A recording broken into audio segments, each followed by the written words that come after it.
हार्दिक अभिनंदन उस युवा टीम के लिए भी है जिन्होंने इस सम्मेलन की परिकल्पना की और इस आयोजन का इतना सफलतापूर्वक संचालन और आयोजन किया जा रहा है। वास्तव में देखा जाए तो ये एक समय की आवश्यकता है। बहुत अच्छे तरीके से बताया विद्याधर भाई ने कि सारे के सारे सम्मेलन कार्यकर्ता सम्मेलन में परिवर्तित हो जाते थे और मौका नहीं मिलता था कि परिवार बैठकर एक दूसरे को जाने समझे और एक दूसरे को पहचाने, क्योंकि जब परिवार का स्वरूप बहुत बड़ा हो जाता है तो आपस में मिलना जुलना और ये जो क्रम है वो कहीं ना कहीं एक जो बॉन्डिंग होती है वो थोड़ी ढीली पड़ जाती है। जिस तरीके से तीज त्योहार हमारे बीच में हर्ष उल्लास और एक नई ऊर्जा लेकर आते हैं, इसी तरीके से इस तरीके के सम्मेलनों की भी बड़े बड़े संगठनों में उस बॉन्डिंग को, उस जो गोंद होता है उसको चिपकाने के लिए इस सम्मेलनों की आवश्यकता पड़ती है, जो एक बहुत ही समय अनुकूल है और इसकी बहुत आवश्यकता है। जो आज का समय चल रहा है, जो घरों से बाहर लोग निकलते हैं वो इस चीज़ को महसूस करते हैं। आप समाचारों में हर जगह इस चीज़ को महसूस कर रहे होंगे, देखते होंगे, समाचारों में पढ़ते होंगे कि राक्षसी प्रवृत्तियां किस तीव्र गति से और सुसंगठित होकर इस राष्ट्र को, इस देश को, इस समाज को कमजोर करने के लिए निकल पड़े हैं और उनका संगठन बहुत मजबूत है। तो जो सदाचारी लोग हैं, जो सदाचार की बात करते हैं, धर्म की बात करते हैं, तो उनका संगठन क्यों नहीं मजबूत होना चाहिए। जब हमारा संगठन गायत्री परिवार है तो हमको भी एहसास होना चाहिए अपनी शक्ति का, और इस तरीके के जो सम्मेलन होते हैं उससे हमको बहुत बल मिलता है। एक दूसरे को देखकर अपने अंदर शक्ति का संचार होता है और हमको कई बार सेल्फ करेक्शन करने का मौका मिलता है। नहीं, हम भटके नहीं हैं, हमने जो रास्ता अपनाया है वो रास्ता बिल्कुल ठीक है।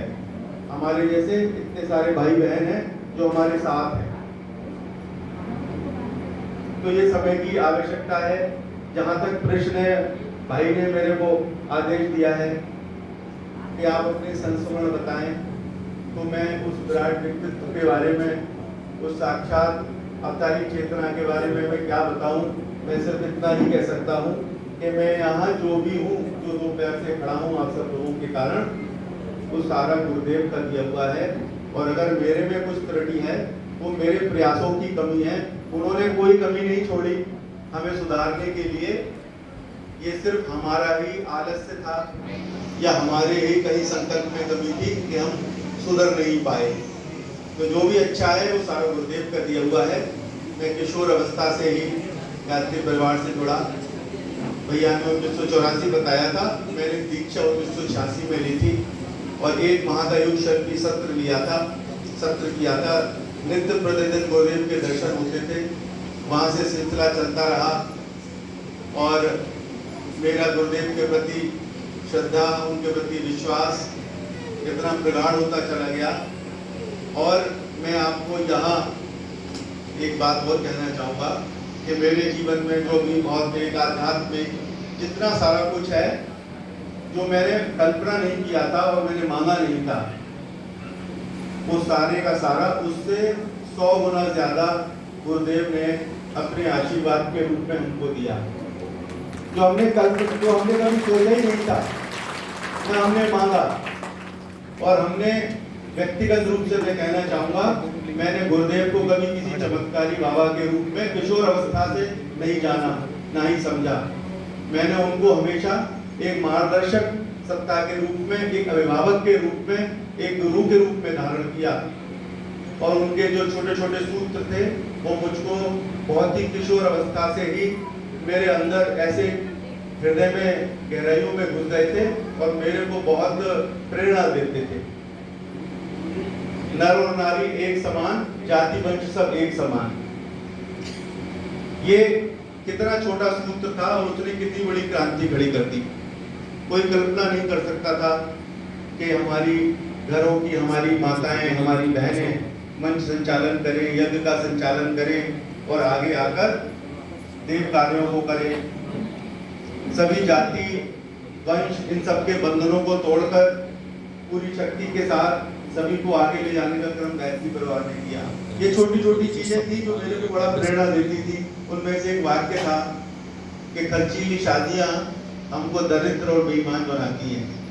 ये ऐसे ऐसे छोटे छोटे सूत्र थे जो मेरे को आकर्षित करते थे और धीरे धीरे मैं कैसे आगे बढ़ता चला गया ये कभी और समय मिलेगा तब मैं विस्तार से बताऊंगा। लेकिन मैं इतना ही कह सकता हूं कि मैं आप ही के परिवार का सदस्य हूं और आप मुझे पारिवारिक सदस्य के रूप में ही प्यार दें तो मुझे बहुत खुशी होगी। और मैं गायत्री परिवार के मंच पर ऐसे बैठकर अपने आप को मैं सहज महसूस नहीं कर पाता हूँ। वैसे गुरुदेव की कृपा से मैंने अखिल भारतीय स्तर के मंच, वैश्विक मंच और पता नहीं कहाँ कहाँ गुरुदेव ने बैठा दिया जहाँ मैं आप कल्पना भी नहीं कर सकते हैं। इस तरीके का मुझे जीवन में एक्सपोजर मिला, सब चीज़ें देखने को मिली, सब सम्मान मिला। लेकिन चूंकि ये परिवार का है तो परिवार में कभी कोई बेटा चाहता नहीं है कि वो अपने पिता के बराबर आकर बैठे, तो मैं थोड़ा असहज महसूस करता हूँ। और मैं अपने जो युवा टीम है उन सबसे निवेदन करूंगा कि भविष्य में मेरे से किसी भी तरीके का कोई सहयोग इस तरीके के आयोजनों में कोई भी अपेक्षित है तो मेरे को जरूर आदेश दिया जाए और मेरे को जरूर बुलाया जाए। पूरी की पूरी टीम के लिए बहुत बहुत साधुवाद और हम आशा करते हैं कि भविष्य में भी इससे बड़े और सम्मेलन हम आयोजित करें क्योंकि ये समय की मांग है। मैं यहाँ पर एक और आग्रह करना चाहूँगा, इसको अन्यथा कोई ना ले। क्योंकि मैं सुरक्षा से जुड़ा हुआ व्यक्ति हूँ तो कहीं ना कहीं मेरे अंदर वो सोच आ ही जाती है कि ये समय है कि जो गुरुदेव ने ब्रह्मदंड दिया था तो वो ब्रह्मदंड हम ना भूलें। मुझे यहाँ ब्रह्मदंड नजर नहीं आता है तो ब्रह्मदंड अपने साथ जरूर रखें और कोई भी आयोजन हो तो हमारे ही बीच के स्वयंसेवक अपनी सुरक्षा स्वयं करें और इसकी व्यवस्था हर एक कार्यक्रम में होनी चाहिए। मैं कोई त्रुटि नहीं निकाल रहा हूँ और इसको अन्यथा बिल्कुल ना लें। ये परिवार का मामला है तो परिवार की बात है, परिवार तक ही रहनी चाहिए। मुझे ऐसा महसूस हुआ तो मैंने आप सबके सामने एक चीज कहा कि दंड की व्यवस्था होनी चाहिए और हमारे जो युवा लोग हैं उनको लाठी चलाना भी आना चाहिए। इस तरीके के कार्यक्रम हो तो कम से कम 2-4 लोग गेट पर लाठी रहकर साथ में रहने चाहिए, जिससे कि अगर किसी दुष्ट प्रवृत्ति वाले चिंतन वाले किसी व्यक्ति के दिमाग में कुछ वो हो जाए तो हम सब समर्थ हैं और सब अपने परिवार में बच्चों को व्यायाम जरूर कराएं और उनको सबल बनाएं। गायत्री मंत्र बोलना बहुत अच्छी बात है, वेद पाठ करना बहुत अच्छी बात है, सारी बात करना बहुत अच्छी बात है, लेकिन हम प्रज्ञा योग को भी ना भूलें। गुरुदेव ने प्रज्ञा योग भी दिया है।